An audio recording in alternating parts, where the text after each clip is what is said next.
कहानी कुख्यात चंदन तस्कर वीरप्पन की, जिसने वन अधिकारी के सिर से खेला था फुटबॉल। वीरप्पन का नाम कौन नहीं जानता है। चंदन की तस्करी से अपराध की दुनिया में पैर रखने वाले इस दुर्दांत अपराधी को खत्म करने के लिए 2 राज्यों की पुलिस ने एड़ी चोटी का जोर लगा दिया था। वीरप्पन तस्करी के अलावा कत्ल एवं अपहरण में भी सक्रिय था। जब 90 के दशक में दक्षिण भारत के जंगलों में राज करने वाले कुख्यात चंदन तस्कर और दस्यु सरगना वीरप्पन पुलिस मुठभेड़ में मारा गया था। घनी मूंछों वाला वीरप्पन अब तक सुरक्षा बलों और कई राज्यों की सरकार के लिए सिरदर्द बना हुआ था। 8 जनवरी 1952 को कर्नाटक के गांव गोपीनाथम में जन्मे वीरप्पन का असली नाम मुनिस्वामी वीरप्पन था। हाथी दांत के लिए सैकड़ों हाथियों की हत्या और चंदन तस्करी के लिए करीब 150 से अधिक लोगों की हत्या करने वाले इस खूंखार डाकू की यादें आज भी तमिलनाडु के लोगों की जहन में जिंदा है। दस्यु सरगना ने वन अधिकारी का किया अपहरण। वीरप्पन पहली बार सुर्खियों में 1987 में तब आया जब उसने दिगंबर नाम के एक वन अधिकारी को अगवा किया था। 90 के दशक में तमिलनाडु के जंगलों में पेट्रोलिंग के लिए पेट्रोलिंग पुलिस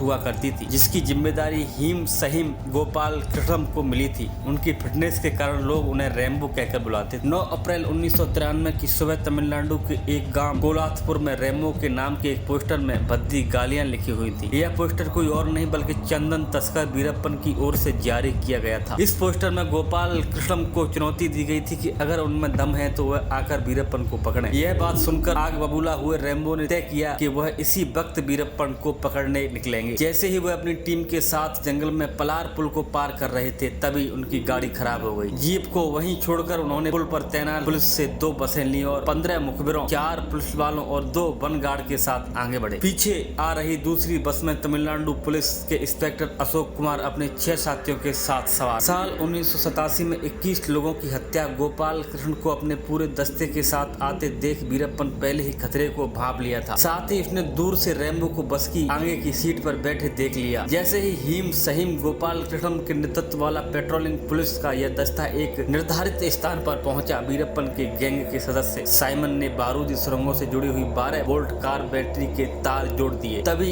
एक भयंकर धमाका हुआ और बस कई फीट तक हवा में उछल गई। कुछ समय बाद इंस्पेक्टर अशोक कुमार वहां पहुंचे। उनकी आंखों के सामने चारों ओर शरीर के चिथड़े पड़े हुए थे। इस भयावह दृश्य के बीच उन्होंने 21 शव बरामद किए। इसी घटना के बाद कुख्यात डाकू वीरप्पन का नाम देश के हर एक कोने में चर्चा में आ चुका था। वीरप्पन की दरिंदगी का आलम यह था कि उसने एक बार भारतीय वन सेवा के एक अधिकारी पी श्रीनिवास को मारने के लिए अपने छोटे भाई अर्जुनन की मदद ली। पी श्रीनिवास लगातार अर्जुनम से संपर्क में थे। अर्जुनम ने श्रीनिवास से बताया कि वीरप्पन सरेंडर करना चाहता है, लेकिन असल में यह श्रीनिवास को मारने के लिए वीरप्पन द्वारा बिछाया गया एक जाल। श्रीनिवास अपने कुछ साथियों के साथ नाम दिल्ली की तरफ वीरप्पन का सरेंडर लेने के लिए रवाना हुए, लेकिन इस दौरान श्रीनिवास ने महसूस ही नहीं किया कि उनके पीछे से एक एक करके उनके साथी गायब हो चुके हैं। सिर से खेली फुटबॉल। तभी आगे लंबी मूंछों वाला एक शख्स हाथ में राइफल लिए झाड़ियों से निकल कर आ रहा और जोर जोर से हंस रहा था। श्रीनिवास उसे देखते ही समझ गए कि वह कोई और नहीं बल्कि वीरप्पन ही है। साथ ही उन्हें खतरे का भी आभास हो गया, लेकिन जब तक वे कुछ और समझ पाते, वीरप्पन ने उन पर ताबड़तोड़ फायरिंग शुरू कर दी। अभिनेता राजकुमार का अपहरण। साल 2000 की बात है जब दक्षिण भारत के मशहूर फिल्म अभिनेता राजकुमार का दस्यु सरगना वीरप्पन ने अपहरण कर लिया और उन्हें अपने पास 100 दिनों से अधिक समय तक रखा था। इन 100 दिनों के दरमियान उसने तमिलनाडु और कर्नाटक दोनों ही सरकारों को घुटने टेकने पर मजबूर कर दिया था। वीरप्पन को मारने के लिए STF का गठन अब वीरप्पन कई राज्यों की सरकारों के लिए सिर दर्द बन चुका था। तभी तमिलनाडु की तत्कालीन मुख्यमंत्री जयललिता ने तमिलनाडु स्पेशल टास्क फोर्स का गठन किया। वीरप्पन के खात्मे के लिए विजय कुमार STF चीफ विजय कुमार को 2003 में STF का चीफ बनाया गया। ये वह दौर था जब वीरप्पन का कुनबा लगातार घटता जा रहा था। लोग उसकी गैंग छोड़कर जा रहे थे। इसी का फायदा उठाकर विजय कुमार ने वीरप्पन की गैंग में अपने आदमी भर्ती करा दिए, क्योंकि वीरप्पन को जंगल में मारना काफी मुश्किल काम था। वीरप्पन को कैसे मारा गया? STF अपना काम कर रही थी, तभी उन्हें इनपुट मिला कि वीरप्पन 18 अक्टूबर 2004 को अपनी आंख का इलाज कराने के लिए जंगल से बाहर आ रहा है। STF चीफ विजय कुमार और उनकी टीम इस दिन का इंतजार बड़ी बेसब्री से कर रही थी। STF ने अपनी योजना पर काम करना शुरू किया। उन्होंने वीरप्पन के लिए एक एम्बुलेंस का इंतजाम किया। तय योजना के अनुसार एम्बुलेंस में वीरप्पन आकर बैठ गया। इस एम्बुलेंस को STF का आदमी ही चला रहा था। तभी उसने पूर्व निर्धारित रणनीति के अनुसार तय स्थान पर एम्बुलेंस रोक दी और उतरकर भाग गया। यह वही जगह थी जहां हथियारों से लैस 22 एसटीएफ के जवान मौजूद थे।